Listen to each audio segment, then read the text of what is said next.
नमस्कार। बिरसा न्यूज 24/7 में आप लोगों को सुस्वागत। जी हाँ, बुधवार को पेश हुए बजट के मुताबिक सरकार इस पर 2 लाख करोड़ रुपया खर्च करेंगे, जिसे निर्मला सीतारमण ने बजट भाषण के दौरान एक ऐसा भारत बनाने की कोशिश का हिस्सा बताया जिसमें सभी खुशहाल हो और सबकी हिस्सेदारी हो।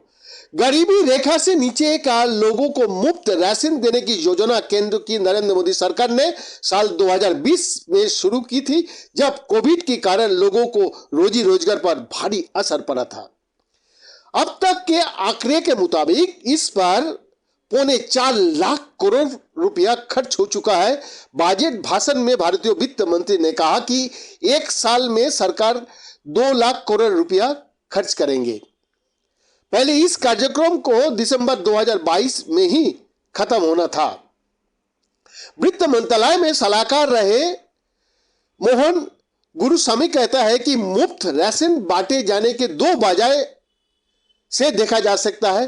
पहले तो ये इस दावे को पोल खोलता है कि अर्थव्यवस्था बेहतर हालत में पहुंच गया है, और दूसरा यह है कि चुनाव जब सामने आता है तो सरकारों उन योजनाओं को ऐलान करने का मन कर लेता है जिन्हें अर्थशास्त्री पॉपुलिस्ट या लोग लुभावन कहते हैं।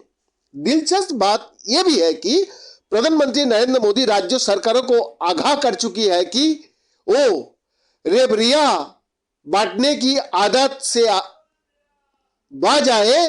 कई राज्य सरकारों ने इस टिप्पणी पर आपत्ति भी की थी। इसी मामले में दायर की गई एक जनहित याचिका सुप्रीम कोर्ट में विचाराधीन है, जिसमें सुप्रीम कोर्ट संभवतः यह बता सकती है कि किन योजनाओं को लोक कल्याणकारी और किन योजनाओं को रेवरी माना जाना चाहिए। इस साल देश को 9 राज्यों में चुनाव होने आए। पूर्वोत्तर भारत की 3 राज्यों त्रिपुरा, नागालैंड और मेघालय में विधानसभा चुनाव की घोषणा हो चुकी है।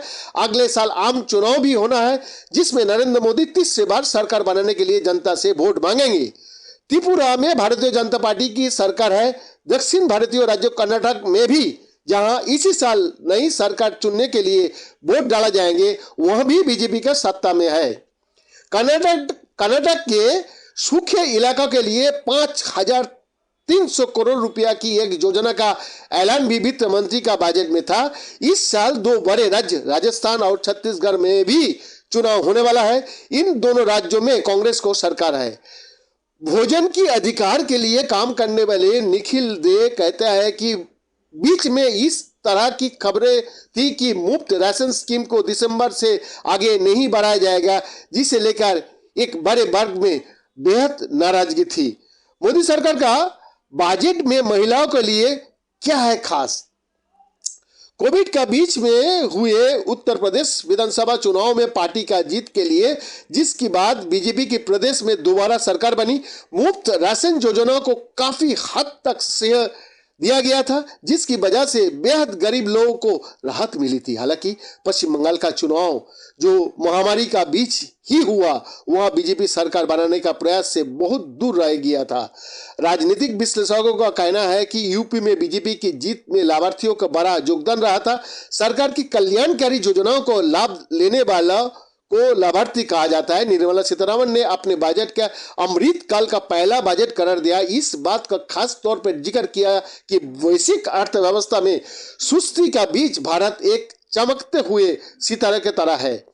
मोहन गुरुस्वामी कहता है कि इसमें कोई शक नहीं कि अर्थव्यवस्था महामारी की स्थिति से बाहर आ रही है और पहले से बेहतर हालत में है, लेकिन सवाल ये भी है कि क्या जो सुधार हो रहा है उसमें सबकी हिस्सेदारी है। सरकार ने कहा कि कोविड-19 महामारी का बीच 80 करोड़ लोगों को 28 महीना तक मुफ्त राशन बांटा गया। मोहन गुरुस्वामी कहता है कि चुनाव को पहले मन को लुभाने वाली स्कीमों और अर्थव्यवस्था को बेहतर होने की बात नहीं है, और साल 1961 से भी सरकार यही करता आ रहा है। निर्मला सीतारमण ने यह कहा है कि इस वित्तीय वर्ष में बजट घाटा 6.4% रहेगा। मंगलवार को पेश किए गए आर्थिक सर्वेक्षण में सरकार ने बढ़ोतरी की दर को 6 से 6.8% रहने का बात कही थी, मगर सरकार का आर्थिक सलाहकार ने कोई एक एनडीटीवी को दिए गए एक साक्षात्कार में माना है कि अर्थव्यवस्था में बढ़ोतरी 6% से भी कम है। आर्थिक सर्वेक्षण में यह भी कहा गया है कि बढ़ोतरी का अनुमान विश्व में मौजूद हालात पर भी निर्भर करेगा। वैद्यनाथ दास का रिपोर्ट, बिरसा न्यूज 24/7।